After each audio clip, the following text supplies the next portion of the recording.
Let's talk to Eylon Levy about this. He's a former Israeli government spokesman. He's also host of the Israel State of a Nation podcast. Thank you so much for joining us, Eylon. Hello, Julia. Thank you. Just first of all, just talk about, we talked about a lot on the show last week, the madness, the insanity, the immorality of what Keir Starmer and Mark Carney and Emmanuel Macron did, but particularly, I think, Keir Starmer in saying he would recognise the state of Palestine by September, by the UN General Assembly, with not a single condition on Hamas. Were you remotely surprised that Hamas leaders have welcomed that?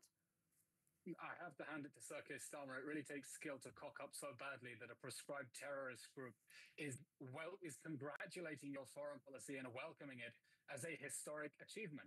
Hamas sees recognition of Palestinian statehood as a victory. It's calling it the fruits of October 7th.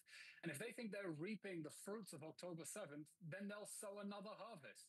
And that means that Starmer, Macron, Carney are encouraging Hamas to commit more barbaric atrocities against Israelis, to kill more babies, to kill more families, to rape more women, to take more hostages. They're telling them terrorism works. And I'm imploring them, before it's too late, understand the damage that you are doing and how you are emboldening Hamas to continue its terrorism instead of doing what it should be doing, which is laying down its arms, releasing the hostages, and letting this horrible war Well, end. indeed. And Keir Starmer and many of his ministers, and we've seen the other world leaders say, well, obviously that too, but not a condition. And given also that perverse incentive that actually if there isn't a ceasefire, i.e. the hostages are not given back, then a Palestinian state will get recognised. I mean, it is quite insane, quite apart from the madness of the fact that, you can't recognise a state that who would rule it, who's in charge of it. It's not a democracy. We've got two different leaderships, two different organisations, neither of which held an election in the last 20 years. We've got,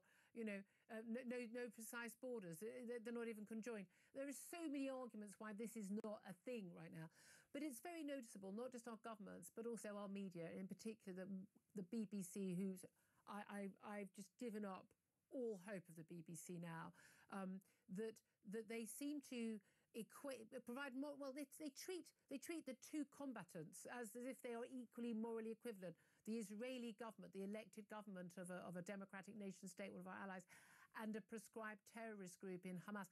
They seem to treat them equally. And when they talk about walking away from ceasefire talks, they seem to think that both sides are equally moral. It is quite obscene, isn't it? I mean, remember the fundamental difference here. On one side, you have a democratic nation state, and on the other hand, you have a terrorist organization that launched an illegal war of aggression, took hostages, fought that war from a network of military tunnels underneath people's feet, refuses to hand back the hostages, hijacks aid, and refuses to surrender. This is a war that needs to end, but it's a war that has to end with Hamas accepting the inevitable, that it needs to leave power in Gaza and it needs to free the hostages. And another note about the British media, I've been shocked by how the British media has completely ignored the two horrific videos of hostages that Hamas and Islamic Jihad released this weekend. I thought I'd seen the worst of Hamas's psychological terrorism when they paraded dead baby coffins. I thought I'd seen the worst when they released a video of a dead hostage just days after his funeral. And I thought I saw the worst when they took a hostage and filmed him begging for his life at a ceremony releasing his friends. But now they took poor Eita David, who looks like a skeleton. He looks like an Auschwitz inmate. And they made him dig his own grave for the cameras. Islamic Jihad released a video of Paul Rombraslavsky. He's a hero. He stayed behind at the Nova Festival to try to rescue Israelis during the Hamas massacre, and they reduced him to a simpering rat of a human being who can't stop sobbing, can barely stand, says he can't breathe, can barely get up to go to the toilet, and is begging for his survival. Hamas and Islamic Jihad are systematically starving the hostages, and they need urgent medical attention, and they need to get out immediately. And I think it's a damn shame that so many in the media are choosing to downplay the plight of those hostages who are being held with absolutely no justification. They can continue some narrative that this is all somehow Israel's fault, when I've been going blue in the face for 2 years saying this is not a war that Israel wanted or started. Indeed. And again, those images, and we've been showing those images on screen, we had to put a warning up for those who are watching them on our YouTube page. They are absolutely horrific. I mean, again, as you say, one of those men, Rom, he's too weak to even move from his bed. I mean, and you need to see the pictures of these vibrant, beautiful, young, fit men before they were taken. It is extraordinary. And so little attention to this. Now, in the last few weeks, we've had a lot of attention in this media, in British media and around the world. Julia, Hamas is doing this because it knows it can get away with it. Exactly. Hamas is doing this because it knows it can get away with it. Well, exactly. We've had a lot of attention on children who are hungry, starving, skeletal pictures of children. Now, I know following you on social media. Some of these have been completely exposed. I mean, one of the children who was on the front page of the Express, was a child who was actually in Italy, been in Italy for the last few months, because sadly has a congenital problem. There has been an issue in terms of a lack of aid getting in to Gaza. Lots of criticism, Benjamin Netanyahu, but so much the criticism from the West is based on but you need to give Hamas what they want. You need to get those hostages released, and then you need to get out and end the war in Gaza. Would you support that? This is not a time to throw Hamas a lifeline. Israelis are debating the impossible dilemma. On the one hand, we have to get the hostages back. On the other hand, we have to stop Hamas taking hostages ever again.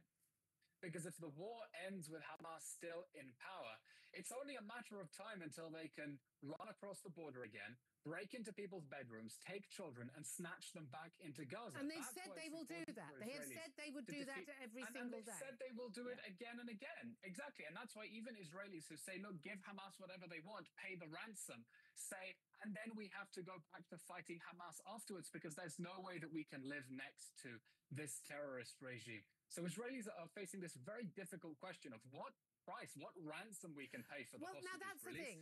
And the tragedy is now, Hamas doesn't want a deal at all. No. Because it's using the hostages not only as bargaining chips to survive this war, but as pawns to psychologically terrorize Israeli society. And they'll get a Palestinian state, they believe. I don't think it'll actually happen even in my lifetime, frankly, at this point. But they think they're on the way to get it without doing that. Starmer is telling them to keep going. But this is the interesting thing. Okay, so Britain and America and others have a very, very clear policy. We do not negotiate with terrorists. We do not pay ransoms for hostages. And yet they are demanding that Netanyahu and the Israelis pay a ransom for hostages and that they do negotiate with terrorists. Now, what you can understand, that even Qatar walked away, and they're funding Hamas, for goodness sake. Even Qatar walked away from the negotiating table as one of the parties in recent weeks because Hamas' demands were so unreasonable.